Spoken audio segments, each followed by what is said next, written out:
ഇടക്കാലത്തിനു ശേഷം സംസ്ഥാനത്ത് ബാർ വിവാദം മുറുകുകയാണ്. UDF സർക്കാരിന്റെ കാലത്തുണ്ടായ ബാർ വിവാദങ്ങളാണ് ആ സർക്കാരിന്റെ വൻ വീഴ്ചയിലേക്ക് നയിച്ച കാരണം. പിന്നാലെ LDF സർക്കാർ അധികാരത്തിലെത്തിയപ്പോൾ ബാറല്ല സ്കൂളുകളാണ് തുറക്കുന്നതെന്ന വാദമാണ് ഉയർത്തിയത്. എന്നാൽ അധികം വൈകാതെ സംസ്ഥാനത്തെ ബാറുകൾ തുറക്കുകയും മദ്യനയം ഉദാരമാക്കുകയുമാണ് ചെയ്തത്. 9.5 വർഷം മുൻപ് ഒന്നാം പിണറായി സർക്കാർ അധികാരത്തിലേറുമ്പോൾ സംസ്ഥാനത്തുണ്ടായിരുന്നത് 29 ബാറുകളാണെങ്കിൽ ഇപ്പോൾ 884 ഉയർന്നിട്ടുണ്ട്. ഏറ്റവും ഒടുവിലായി സർക്കാർ ബാർ മുതലാളിമാരുടെ ദീർഘകാല ആവശ്യങ്ങളും അംഗീകരിക്കുന്ന അവസ്ഥയിലായി കാര്യങ്ങൾ. മാനദണ്ഡങ്ങൾ പാലിച്ച് അപേക്ഷിക്കുന്നവർക്കെല്ലാം ബാർ അനുവദിക്കണമെന്നതാണ് സർക്കാർ നിലപാട്. എന്നാൽ ബിവറേജസ് ഷോപ്പുകളുടെ എണ്ണത്തിൽ ഈ നിരക്കിലുള്ള വർധനയില്ല.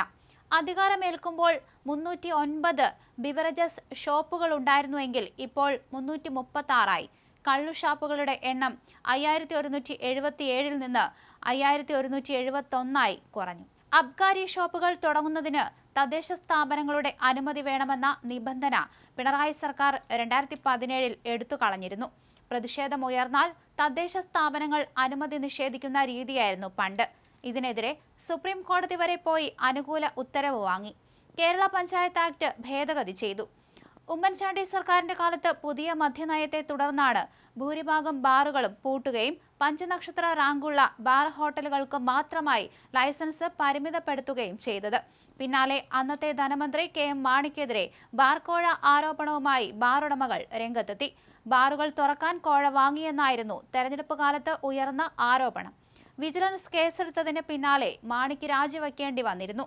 എന്നാൽ മാണിയുടെ മകൻ കേരള കോൺഗ്രസിന്റെ അമരക്കാരനായപ്പോൾ ഇടതുമുന്നണിയിൽ ചേരുകയാണ് ഉണ്ടായത്. വീണ്ടും ഒരു തെരഞ്ഞെടുപ്പ് കാലം വരുമ്പോൾ ബാർ വിഷയം വീണ്ടും കത്തിക്കാളുകയാണ്.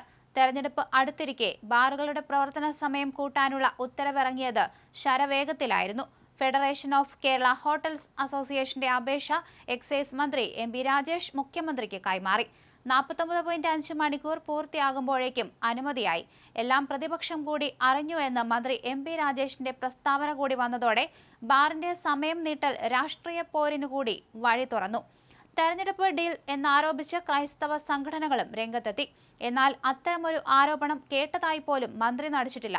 കോൺഗ്രസ് ഭരിക്കുന്ന സംസ്ഥാനങ്ങളിലെ ബാറുകളുടെ സമയവും ഫീസ് നിരക്കും ചൂണ്ടിക്കാണിച്ച് പ്രതിപക്ഷത്തെ നിശബ്ദനാക്കാനായിരുന്നു മന്ത്രിയുടെ ശ്രമം.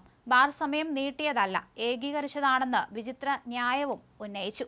മദ്യനയത്തിൽ വെള്ളം ചേർത്ത് ബാറുകൾക്ക് വാരിക്കോരി ഇളവ് നൽകാനുള്ള നീക്കം നേരത്തെ പുറത്തായതായിരുന്നു. ഈ ഘട്ടത്തിൽ കടുത്ത പ്രതിരോധം പ്രതിപക്ഷം നടത്തിയിരുന്നു. എന്നാൽ ഡ്രൈ ഡേ പിൻവലിക്കുന്നത് ഒഴികെ ബാക്കിയെല്ലാം ഏറെക്കുറെ അനുവദിക്കപ്പെട്ടു. ഏറ്റവും ഒടുവിൽ ബാർ സമയം നീട്ടിയിട്ടും പ്രതിപക്ഷ നിരയിൽ നിന്ന് പഴയ പോരാട്ട വീര്യമൊന്നും ഉണ്ടായിട്ടില്ല.